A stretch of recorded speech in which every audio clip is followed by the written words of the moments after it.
Okay, so now that we have a decent idea of how electron configuration works and the energies associated with the different shells, subshells, orbitals, etc., and all the rules involved in assigning electron configurations, we're now going to take a closer look at some of the trends in the periodic table. And in order to understand some of these periodic table trends, we first of all need to understand one important concept. Okay, and that concept is called effective nuclear charge, which we abbreviate effective nuclear charge as Z and then subscript EFF for effective nuclear charge. Now, as a quick reminder, the nucleus of any atom is always going to be positive, and it's always going to be positive because of what the nucleus contains. The nucleus contains two subatomic particles, which are the protons and the neutrons. Okay, protons we know are positive, and neutrons have no charge.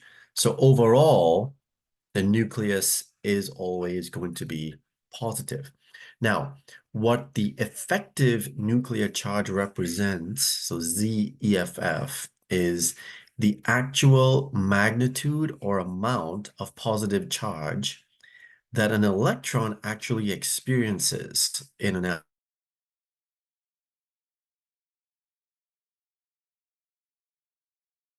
Does an electron, which again is outside of the nucleus, feel, in quotations, the full positive charge from the nucleus?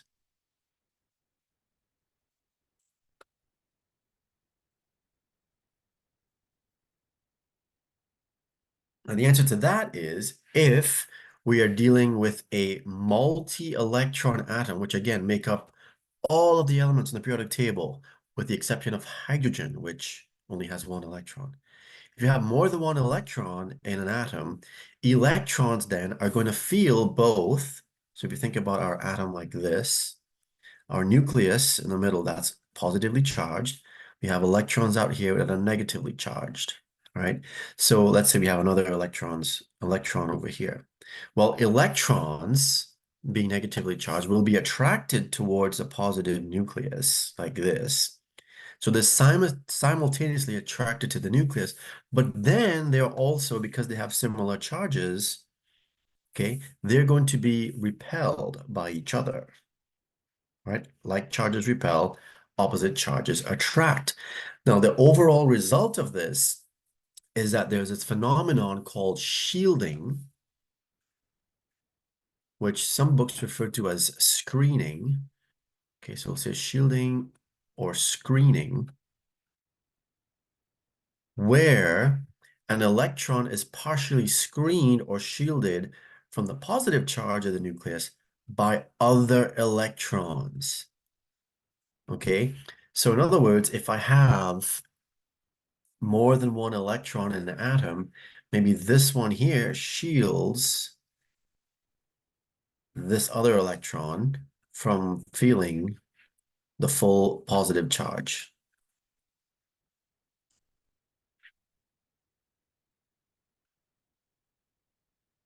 from the nucleus. All right, you can think of as an analogy to this, right? If you think about a lampshade, okay, so if I have a lamp, let's say this is a bulb here and a lamp. Let me have a lampshade that goes around it like this. Okay, well then if I'm the person, if I'm an observer over here, right? I don't feel or experience the full brightness from the lamp because the lampshade itself kind of screens that. All right. So you can think of these other electrons as kind of like the lampshade. They shield the other electrons in the atom from feeling the full positive um, attraction from the nucleus. And this is especially the case if you think about an electron that is further away from the nucleus, right? If I have an electron over here, I actually have these two electrons that are kind of in the way. right? So yes, there's an attraction of this electron towards the nucleus, but these other electrons that are in between the outer electron and the nucleus, they actually shield the full positive charge. So whatever positive charge that this electron, let's say this one out here, actually experiences, that is what the effective nuclear charge is. All electrons are going to shield one another to some extent, but the most effective at shielding are the core electrons, which again are the innermost electrons, because they're closest to the nucleus, right? So the innermost electrons are best at shielding. They're, they're most effective at doing that. The end result of this is as we go across the periodic table from left to right, okay, so we can say from left to right across the periodic table, the Z effective, the effective nuclear charge, in essence, the pull towards the nucleus that the electrons feel actually increases slightly or steadily. Right, and this is actually calculated here for the second row, going from lithium all the way over to fluorine, right? You can see the atomic number increases by 1 as you go across, right? So in essence, the positive charge on the nucleus is +3, +4, +5, all the way to +9. The effective nuclear charge that the electrons feel would range from 1 all the way over to 5. So Z effective increases from left to right. Across the periodic table, we can calculate Z effective by taking the nuclear charge and subtracting what's known as the shielding constant. Okay, so that's sigma, the shielding constant. So again, from left to right, the Z effective increases across the periodic table. That's very, very important to keep in mind. As you go down a column, down a group, it changes very little. And that is also important to keep in mind because we can use those two things to explain a lot of the trends in the periodic table, right? That's why we're starting off with Z effective because that's the basis for understanding several of the trends that we'll see. As an example of this, if you think about trying, in the case of helium, He, helium's got 2 electrons in it. Okay, let's say this one here and that one. If I tried to remove one of these electrons, it takes a certain amount of energy to remove this electron. Okay, let's say it's that one. If I try to remove the second one, right? So let's say I get rid of that first one. To remove the second one, it costs maybe about twice as much energy to remove to remove the second electron. And why is that? Well, that's because this first electron here was shielded. So it's shielding the other electron from the full nuclear charge, the full positive nuclear charge. So it's this, in other words, the electrons are not being pulled as strongly towards the nucleus.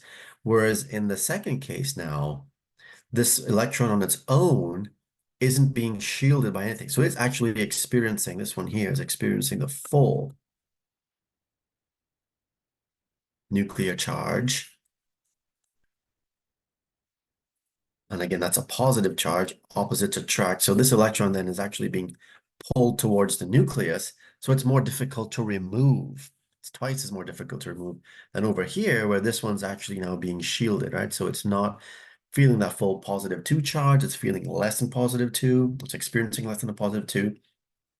It's not being held as tightly, in other words. So it's easier to remove. So knowing what Z effective is important in explaining several of the periodic trends. The first one we'll take a look at is known as the atomic radius. And you can think of the atomic radius as equivalent to the size of the atom. Okay, so as atomic radius increases, the size of the atom increases. That's all that it means. We're looking at sizes of the atoms. Now, because it's sometimes difficult to define atomic radius, we need to actually define it in a couple different cases so that we're specifying what it is that we're meaning. So in the case of metals, where the atoms are packed as close together as they can be. The metallic radius is just half the distance between the two nuclei of adjacent metal atoms. So if I have two atoms here, these are the metal atoms. These are whatever gray colored. I have a nucleus over on one side, nucleus in the other atom. So half the distance between them. So in other words, this distance is what the atomic radius is for metals. In the case of non-metals, we refer to as what's known as a covalent radius, sorry, and that's half the distance between adjacent identical nuclei that are connected by a chemical bond. So imagine now I have my two nuclei. Let's see, one's here. I can do this. One's here and one's there. So the distance between them, if I split that in half, this is what the covalent radius is. Okay, that's what we're representing. Obviously, if that distance is bigger, the atom is going to be bigger as well. Okay, those distances are incredibly small. Okay, they are on the order of picometers. Okay, picometers is PM as the unit, and picometer again is the same as 10 to the negative 12 meters. So incredibly small values is what we're talking about. So what's the trend in the periodic table? And again, when we look at trends, we're going to focus on the representative elements or the main group elements.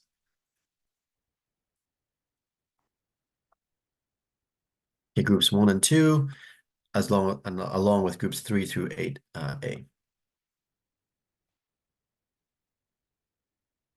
What we find is as we go from right to left, the atoms get bigger, atomic radius increases, and as we go from top to bottom, atomic radius increases as well.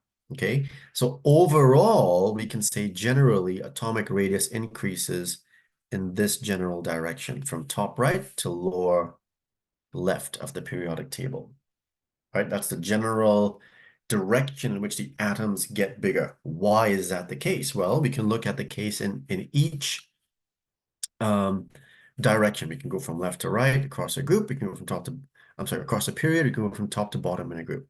So let's take a look at, first of all, going from top to bottom down a group or a column or a family. As we go top to bottom, okay, in this general direction, what is actually happening? We're increasing the value for n. Okay, so we're now looking at going further and further.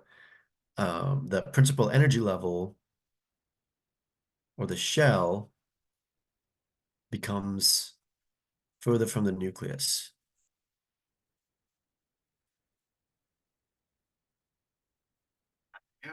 It's further away from the nucleus. So that outermost shell, the valence shell, then is way further away than in an element above it in a group, in the same group.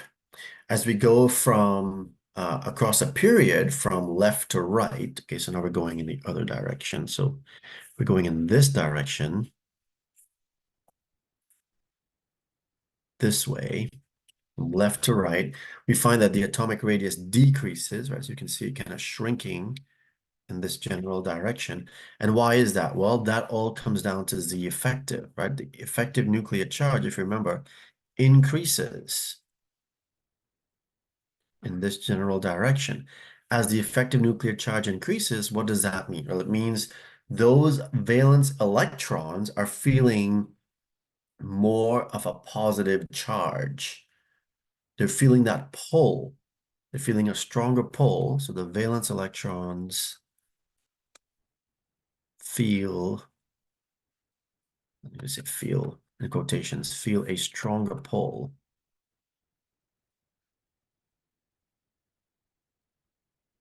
towards the nucleus, towards the center.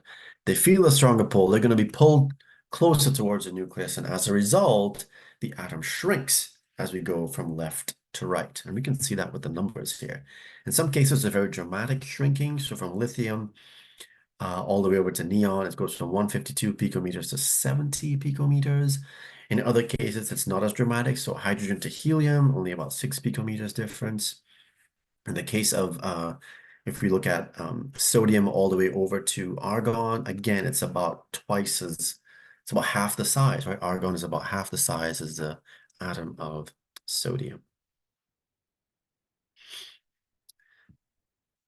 Now, we can obviously, calculate these, the effect of this by plugging it into all sorts of equations. But for right now, the thing you need to keep in mind is what the trend is and the explanation for it, right? So we can tie it back to the Z effective increasing going from left to right, leading to decrease in the size of the atoms.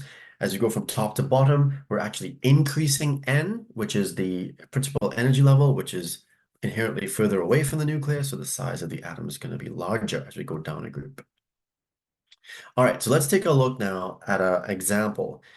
We are comparing the elements phosphorus, sulfur, and oxygen, and we want to arrange them in order of increasing atomic radius, so from smallest to largest. So in questions like these, you first of all want to find the elements on the table. So where's P, S, and O? So we find them, right? So phosphorus, sulfur, and oxygen, they are right here. Highlight them, and then we're going to just use our general trends, right? So we said that generally atoms increase in size going in this direction and this direction. Okay, so the largest atom would be to the left and down. So right away we can say phosphorus is going to be the largest. What's going to be the smallest? Well, again, according to that same trend, oxygen is going to be the smallest because it's further up and to the right where we find the smallest atoms. And then by default, then the one in the middle is going to be sulfur. So then oxygen is less than sulfur, less than phosphorus. Phosphorus being the largest, oxygen being the smallest. Okay, we can confirm that by looking up at the numbers in our table for the atomic radii. So you want to know the trend. So the main thing for all of these periodic trends, you need to know the trends. You also need to know the explanation, which in most cases goes back to the effective nuclear charge. The next one we'll take a look at is ionization energy, which we abbreviate as IE. And that is the minimum energy required to remove an electron from an atom in the gas phase. We typically represent ionization energy as an equation, as a chemical equation. So in the case of sodium, okay, we have to start off with the atom in the gas phase. G here means gas. And then when it turns into when we remove an electron, this is the electron that we remove. This electron, we end up with the sodium becoming something with a net positive charge. That's what this means here. And it's still in the gas phase, right? So this is what we start with, sodium in the gas phase. We end up with sodium with a positive charge in the gas phase, and we have that electron that then is removed from the atom. The ionization energy, meaning the amount of energy needed to do this, is 495.8 kilojoules per mole. Okay, so it takes this amount of energy to remove a mole of electrons from 1 mole of sodium atoms in the gas phase. All right. Now, specifically here, what we're referring to is the first ionization energy, which is the energy required to move the outermost electron from sodium, right? And we refer to that as IE, ionization energy subscript 1, and then for sodium. So this here would mean the first ionization energy. If we're looking at the second or the third, well, then the subscript is going to change as well. So what's the trend, right? Do we need to provide more energy to remove that outermost electron or less energy to remove that outermost electron? Well, if we take a look at our numbers, we can kind of see the general trend as we go from left to right and as we go from top to bottom in a group, for example. So if we just look at the numbers, and again, these are in kilojoules per mole, what we find is that as we go across a period from left to right, okay, so going from left to right, ionization energy increases. And as we go from upper group from bottom to top, ionization energy increases as well. Okay, so it increases in this general direction from bottom left to upper right. That's the opposite trend in atomic size, where it increased from top right to bottom left, right? So that there's an opposite trend there in ionization energy compared to atomic size. What is the reason for this? Well, again, it harkens back to the effective nuclear charge.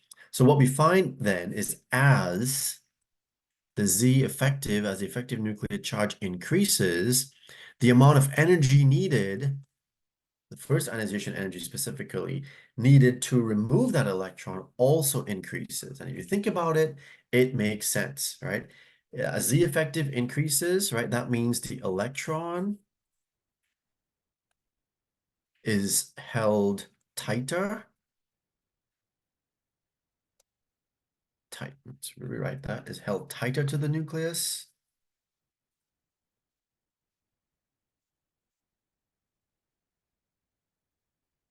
And if it's held tighter to the nucleus, it takes more energy to remove it. Hence,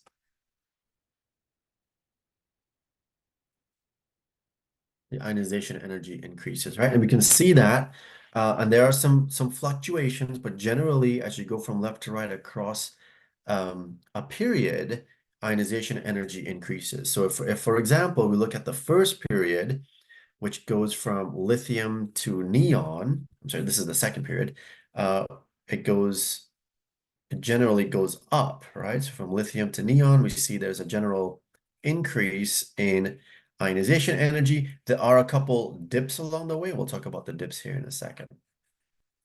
Okay, so that's a general trend. That's the first period. If you look at the the second period. If you look at the third period, same thing.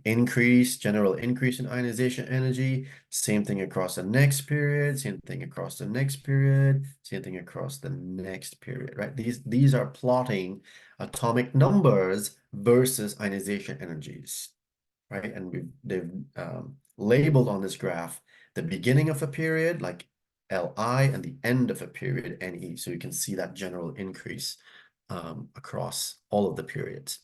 So that's the general trend, which we can trace back to Z effective. Within a given shell, however, what we find is that electrons with a higher value of L are higher in energy, again now due to that splitting that we talked about in some of the previous sections. They're higher in energy and thus they are easier to remove. Right? Higher in energy, again, means further away from the nucleus, easier to get rid of. So if you take a look at, let's see here, if we take a look at the second period, so we'll focus in on lithium over to neon. Okay, and we'll label these so that we know exactly what we're talking about. So we have lithium, beryllium, and boron, right? In the second period, lithium, beryllium, and boron. Get this back. Okay, there we go. So lithium. So this here would be beryllium.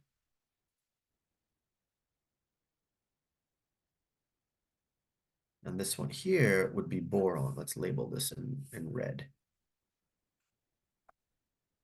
Okay, so if I look at boron, the boron actually it's in group 3A, it's got one electron in the p sublevel. Beryllium, it's in group 2A, it's got two electrons in the s sublevel, right? And they're both in the second energy level. If I look at beryllium, beryllium ends in 2s2. And then for boron, we have 2s2 and we have 2p1. Okay, so what we're saying is within the second energy level, if I have an electron in a higher sublevel, like in the 2p1, this is easier to remove than an electron in a lower sublevel, like the 2s sublevel, right? So this one here is harder to remove than this one that is higher in energy. So as a result, you see that little dip as you go across that row, across that period, right here, there's this dip um, because boron, it's a lot easier to remove this electron up here in boron than it is this electron here in beryllium, because if you think about it, right, these electrons are paired up in beryllium, very stable. This electron here in boron, not paired up, not as stable, higher in energy. Okay, so easier to get rid of. And that's the case for whenever you see these dips in there, that is generally going to be the case.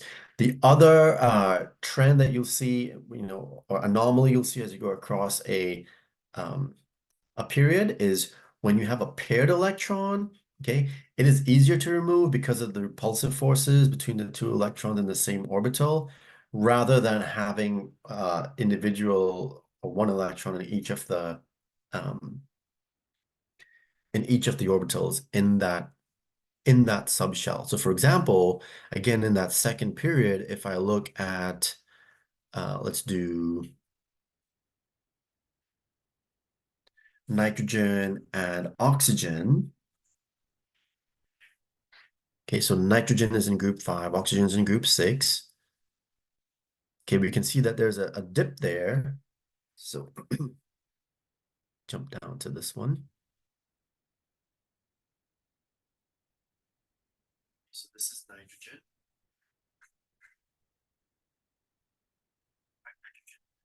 One s 2s2, 2p3. And then this is oxygen.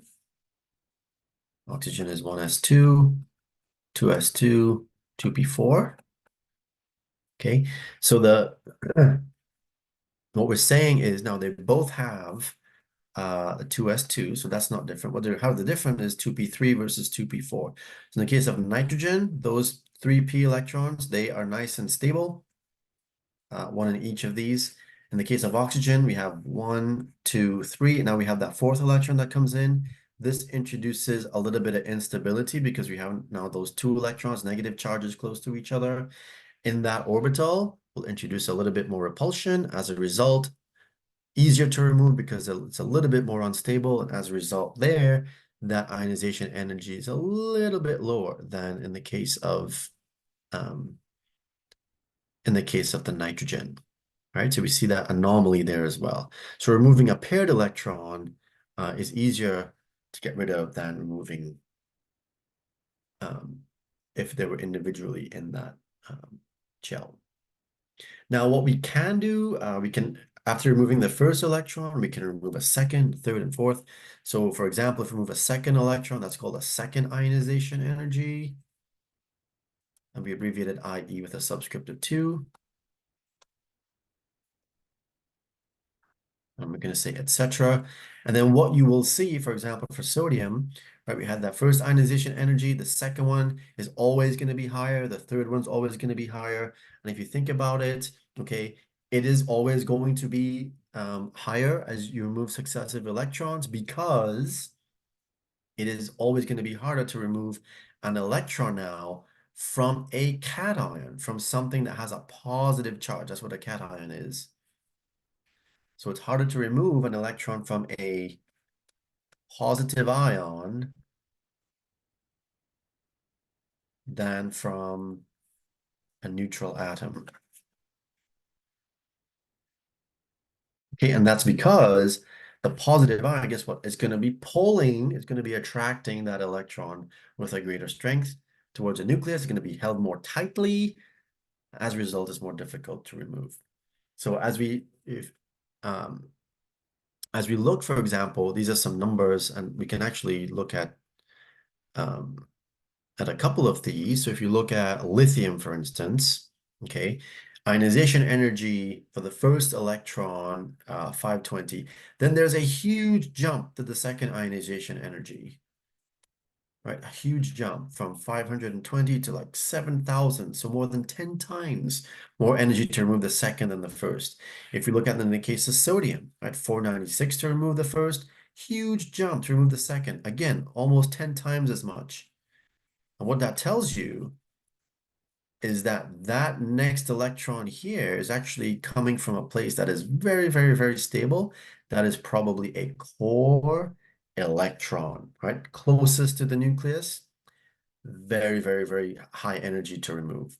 So core electrons then, right, again, being closer to the nucleus, they will experience a greater effective nuclear charge because there are fewer shielding electrons, right? So they experience a greater pull towards the nucleus. So they will take more energy to remove those core electrons than the valence ones. And you will see a huge jump from the previous ionization energy to that one. So we can chart that. And I think in all of these here, the core electrons, when they're removed, there's a big jump, right? So in the case of beryllium, from 1700 all the way to 14,000, right? That tells you that this is the first core electron being removed. And then the same case for all the other ones.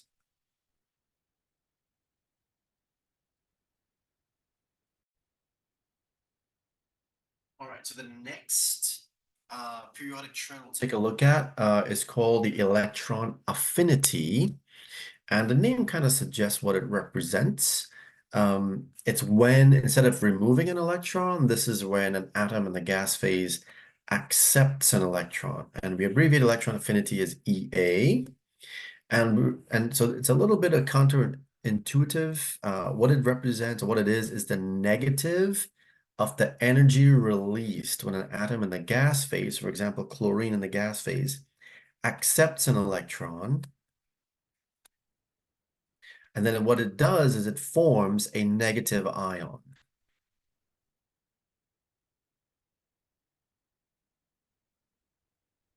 The negative charge, in this case, Cl minus, still in the gas phase.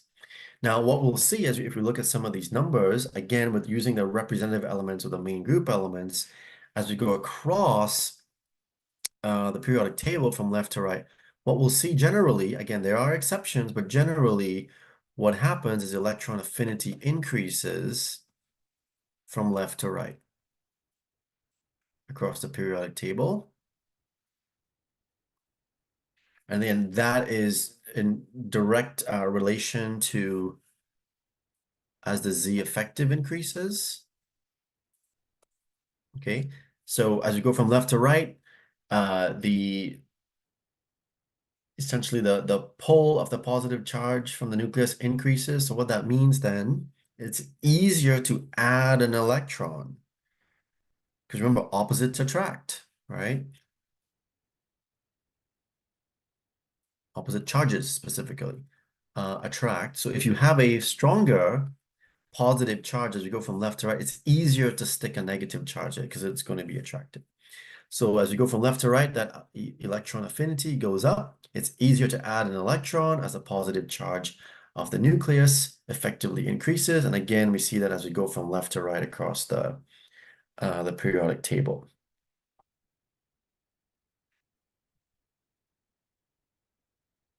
Now, within a principal energy level, within a shell, we see some differences in the subshell electron affinity. So for example, it is easier to add an electron to an s orbital than it is to add one to a p orbital within the same n value.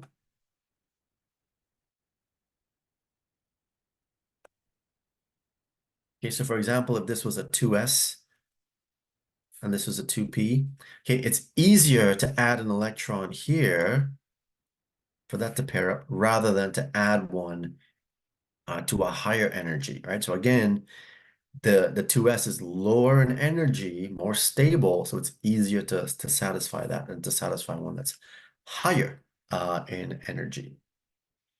Within the p subshell, however, so if you're talking about just the p now, so this was a 2p, okay, I'm sorry, a 2s and a 2p, this was a 2s and a 2p. It's easier to add an electron to an empty orbital, so to put an electron in here, it's easier to do that than to add one to an orbital that already has an electron, right? So to stick an electron in here, it's more difficult, it's more energy intensive because now we're trying to overcome the repulsive forces that that second electron that's pairing up with it that is going to do. Whereas in the example on the left here, right, all we're doing is just filling in that third orbital that really wants an electron to be there so that it is more stable, right? If you recall back from some of the earlier stuff we talked about, having half filled the subshell there is very, very stable. Right, so it's easier to do that than to try to pair up um, with one that's already in that subshell. So while many of those first electron affinities are going to be positive, and again, there are exceptions, subsequent electron affinities are always going to be negative, and that is because there is going to be a lot of energy that's needed to overcome the repulsive forces between now sticking an electron into something that is already negative, okay? So my first electron affinity for a particular atom results in the formation of a negative ion. And if I try to add another electron now to that negative ion, these have similar charges, right? Similar charges, like charges, will repel. So it's more difficult to do.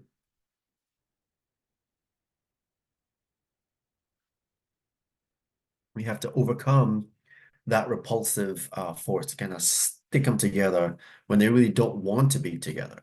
Okay, so you want to keep that in mind when we start looking at subsequent electron affinities. All right, so let's take a look at a quick example. So it says for each pair of elements, indicate which one you would expect to have the greater first electron affinity, aluminum or silicon, and then silicon or phosphorus. All right, so we find these in the periodic table. So first we want to compare our aluminum and silicon. So aluminum and silicon are right next to each other.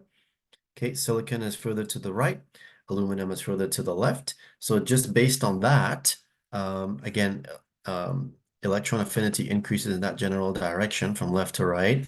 So we would assume that silicon is going to have a higher first ionization energy than aluminum. We want to confirm that with our orbital diagram, right? So for aluminum, right, we have our, what is this, 3s2, and then we have, this would be 3p2. Okay, we're just looking at the valence electron. So 3s2, and then we have our, I'm sorry, 3p1, sorry. And then silicon is 3s2, and then silicon would be 3p2. So if I draw these out, this is my 3s, and this is my 3s, and my 3p, and my 3p.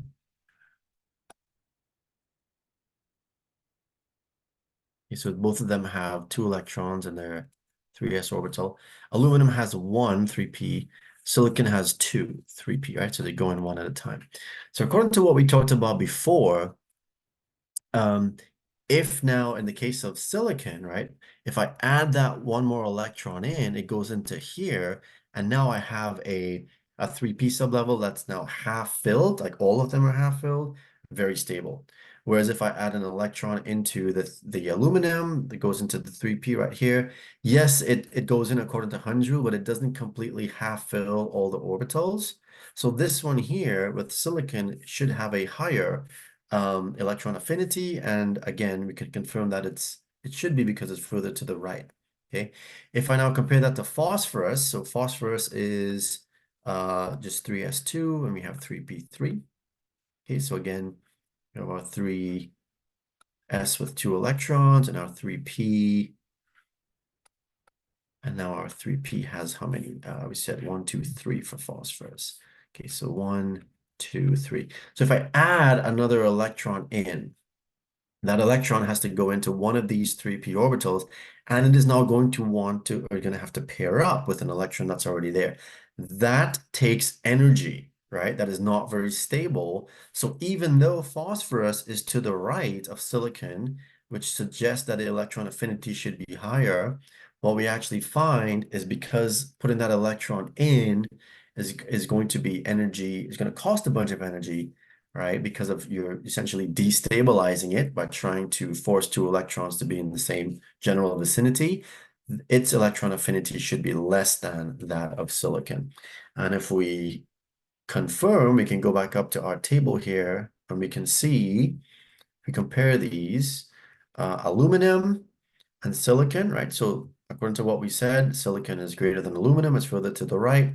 Phosphorus and silicon, phosphorus is further to the right, it should be higher than silicon, but it is not because that electron that we would add goes into now pairing up an electron into one of the p orbitals, which costs energy. As a result, its electron affinity is actually lower than silicon, uh, than what we predicted to actually be.